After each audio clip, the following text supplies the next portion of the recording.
Hello, epic human. Okay, so for quite a bit of my life, I have associated my value to literally, and I'm kind of bent over here, I'm trying to get a right angle. What if I could put this here? Hang on.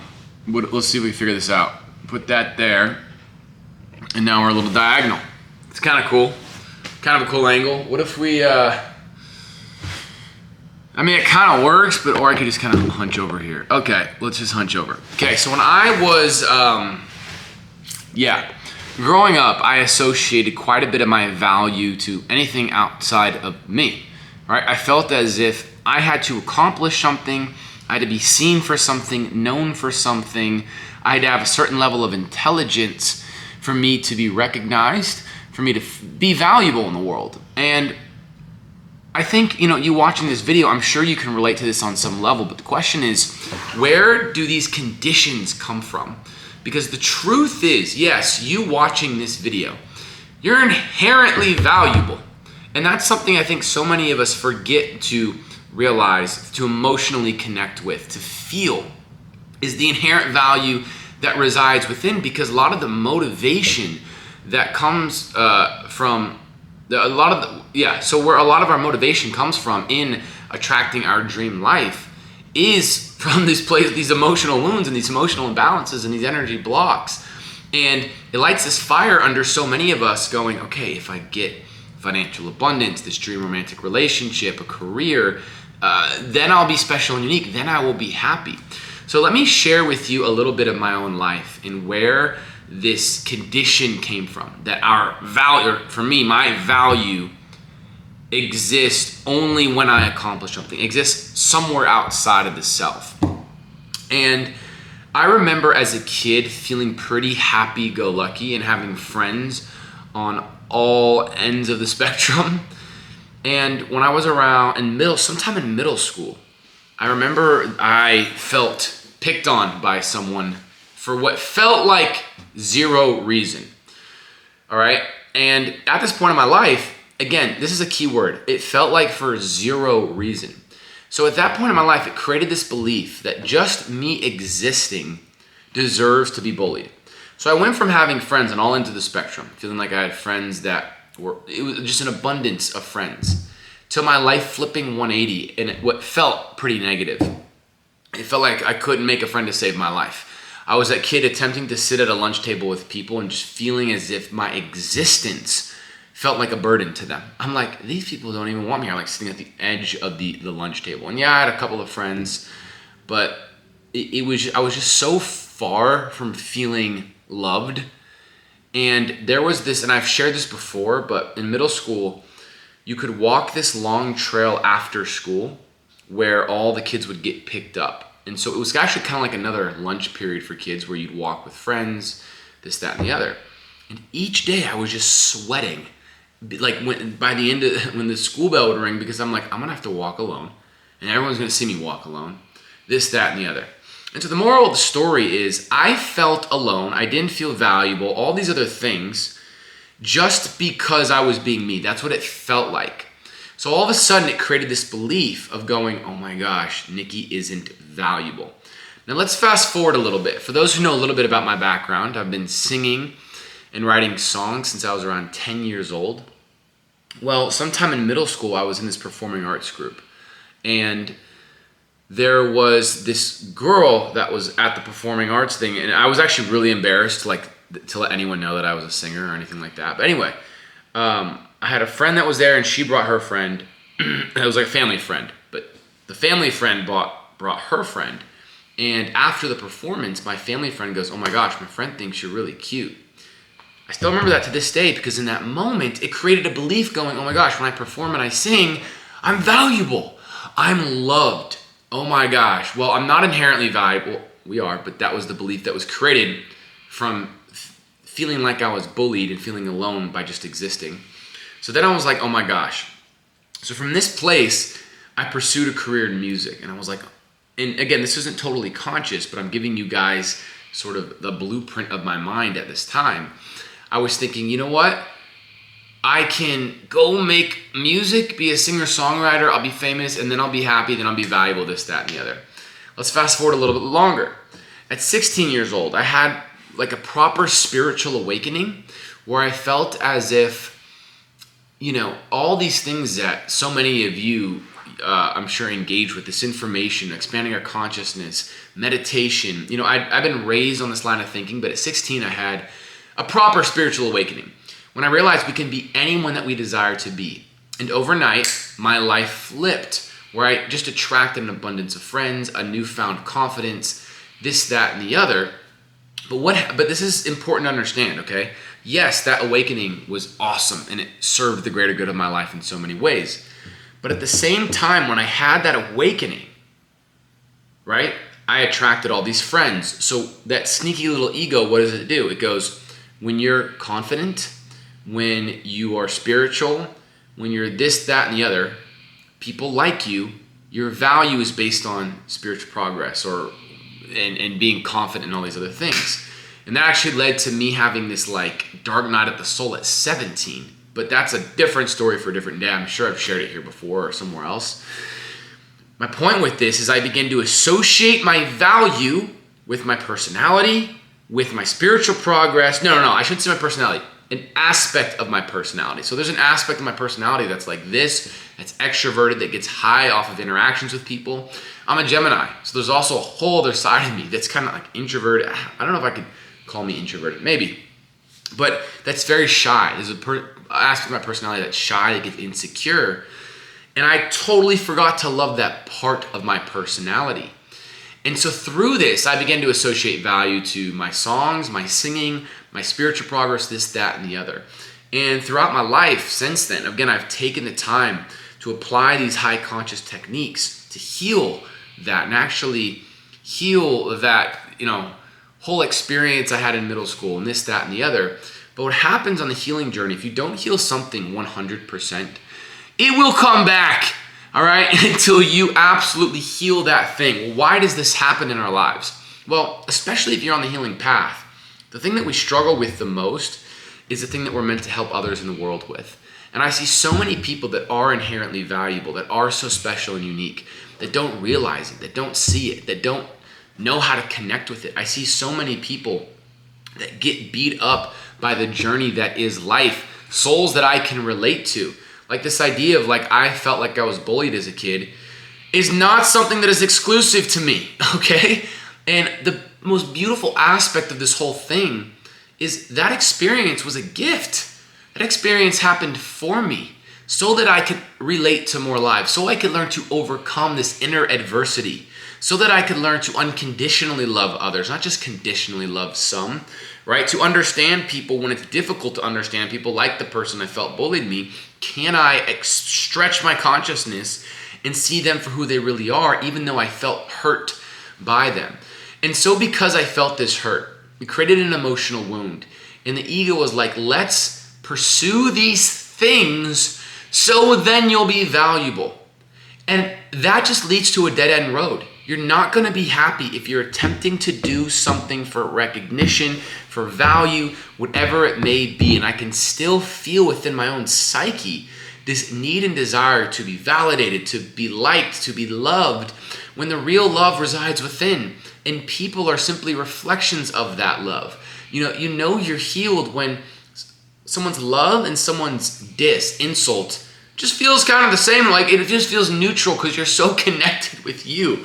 Or like when someone insults you, you almost feel bad for them. You're like, oh man, because you know what people are saying about you is a reflection of them. So that's when you know you're healed. And I'm just sharing this to be a bit vulnerable, but to let you know that you're not alone on this journey, that even if you're far along on your spiritual path, this stuff can for sure come up even if you've healed it. There's percentages of how much we've healed certain things. And so for my own life, I know I've healed this stuff a lot. But when I look intuitively, there's still a certain percentage that lingers that I haven't nipped in the butt. And if you're truly dedicated to the spiritual path and healing and connecting with who you really are and aligning with what we here in this community like to call soul clarity, it's going to require you to nip this stuff 100% in the butt, because if you can nip it 100% in the butt, for sure other people can. And you can give them the tools for them to heal their emotional wounds 100% in the butt. And one of the ways that I've been able to overcome this and heal this and really been sitting with this is fully emotionally, and that's the key word here, emotionally connecting with this, I am inherently valuable. Now, for those that have been in this community for a while, you've probably heard me say that on social media, on the podcast, maybe in one of these videos already, although we're new in these YouTube videos. Hey, what's up?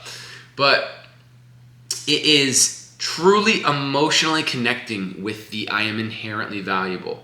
Like, just your existence is valuable. Like, how many of you sometimes feel that your existence is a burden? How many of you have this running voice in your head, doesn't STF you, going, you know, this person doesn't want you around, or you're saying too much, or you're saying too little, or you need to be doing more, like whatever, right? And you'll see that with certain extroverted people. They'll give more jokes than they want to be giving, ask more questions than they want to be asking, because they feel like they have to give something to be valuable. And I want you guys to get this. You don't give to be valuable. Giving is beautiful, but giving is a reflection of your soul. Do you guys get what I'm saying there? Like, yes, it can activate those parts of you. So I encourage you, give. But because it's your love, it's you, it's the joy of you, not because it's gonna make you more valuable. And I see that with so many gifted empaths in the world. This world wasn't designed to teach the empaths of the world how to use their gift. And it wasn't designed to teach the intuitives and the healers how to use their gifts. And so I see the most gifted people not really know what to do with this stuff, including I'm saying that like with me, myself, we didn't really know what to do with this stuff. And it can manifest itself in that voice that does not STF you. And one of the ways, again, that I've been able to silence this voice or alleviate that voice or bring some peace and serenity, some soul clarity to my mind, has been through emotionally connecting that I'm valuable just because. And I want to give you guys this homework assignment, okay? I want you guys to actually just daily write a list of reasons that you can emotionally connect with why just you being you is valuable, okay? That's it. Just you exist. Excuse me. Just you existing is valuable. Just you. Like, one time I posted on social media, I made a post that said, you're valuable because, right? And then I went on to share that you're inherently valuable, this, that, and the other. Someone, and it still sticks with me to this day, someone wrote in the comments, they were like, take away the word because, you're valuable, period. And I was like, I love that. I'm not valuable because you're valuable, period. Like, wildly valuable. And the reason why you feel out of balance or you feel deficient in love is because you have a thought or a belief that's out of alignment with the one of your spirit self. That's out of alignment with the perspective of source. You're going, I'm valuable because of this, that, and the other. Source, meaning higher power, wherever you believe we come from. Higher self is going, no, we're valuable. Like, and I know that you've heard this before, but a baby is not valuable because of something, right? It's just valuable. Like, it just is. And I know it's difficult to hear, but I'm telling you, you'll feel the breath of your soul as you connect with more and more and more with this perspective. You'll feel the breath of your soul as you connect more and more with this perspective that you're valuable just for your existence. And I want you to practice this when you have that little voice in your head that goes, I'm only valuable. Like, let's say you're in a social setting. Could be with one person, could be with 5, could be with 10. And all of a sudden that voice doesn't shut the frick up, right, in your head. It's judging you. It's telling you that these people don't want to be hanging out with you. Whatever it may be. I want you in those moments to remind yourself that you're inherently valuable just because of your existence. There's nothing that you have to do to be valuable. You can sit there in silence and you'll be valuable. Nothing you have to do. There's nothing that you have to do. You're on this planet with divine purpose. Look around. Everything around you is divine purpose. This chair I'm sitting on has purpose. This table has purpose. The trees have purpose. The rocks have purpose. The grass. It all has purpose. So to think that you just, by coincidence, don't have purpose is kind of ridiculous. I subscribe to truth, and the truth is you are on this planet with divine purpose. The truth is you're inherently special and unique. The truth is you are loved beyond what you could possibly imagine. The truth is all the adversity that you've experienced in your life is a tremendous gift bringing you back to the soul clarity that is you. That is you. This is the Soul Clarity community. We are here to connect with the clarity that resides within. How often, I want you to think like, when people ask me, what is soul clarity? I want you to imagine a time in your life where maybe you were with the people that you love the most and you felt like life was right. Maybe you were in a meditation and you felt that feeling of yes. Or maybe you were by a bonfire with a group of like-minded high conscious souls, or you were cannonballing into a lake. These are some of the moments that I can pull from that remind me of what we would like to call soul clarity. Soul clarity is the opposite of indecisiveness. Soul clarity is the opposite of feeling unclear. It's the opposite of indecision. Soul clarity is something that can pour into all areas of life, and it is the total alignment with you and your spirit self.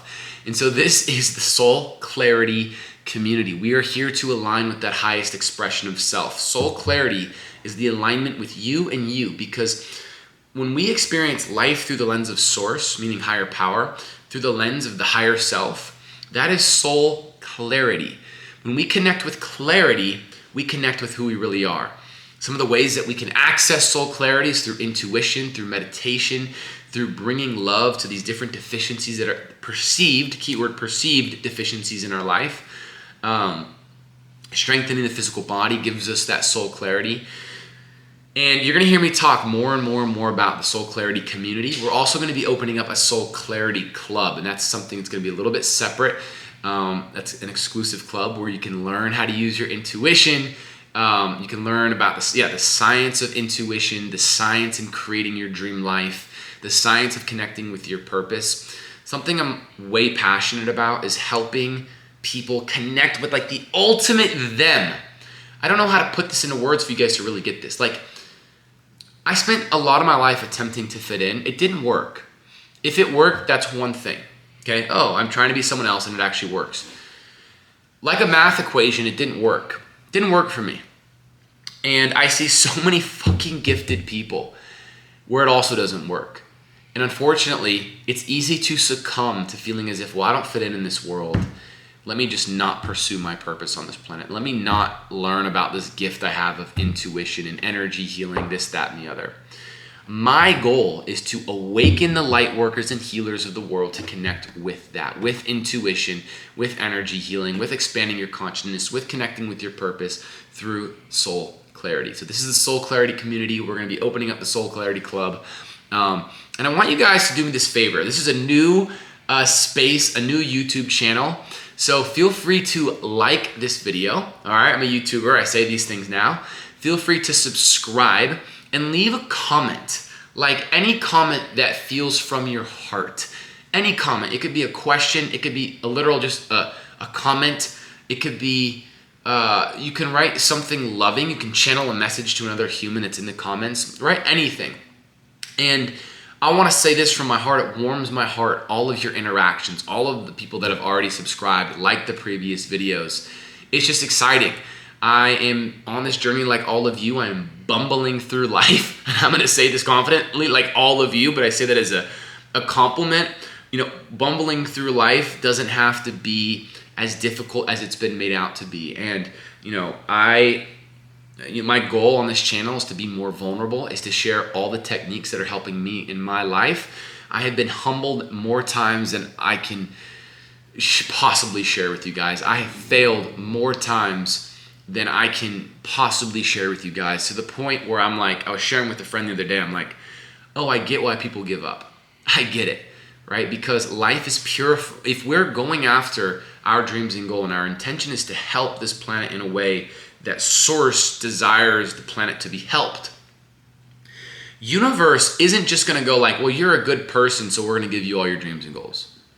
Universe doesn't really give a shit. I mean, universe does, but like, universe is going to purify your soul, and that's going to be a humbling experience, because there's lessons that you learn through the adversity that you're going to be able to help others with. And so I've been going through that, and I want to share more of those experiences. So anyway, y'all, thank you so much for watching this video. You are on this planet with a divine purpose. Stay wild and wonderful, and we will see you guys next time. Alrighty, friends. Peace out.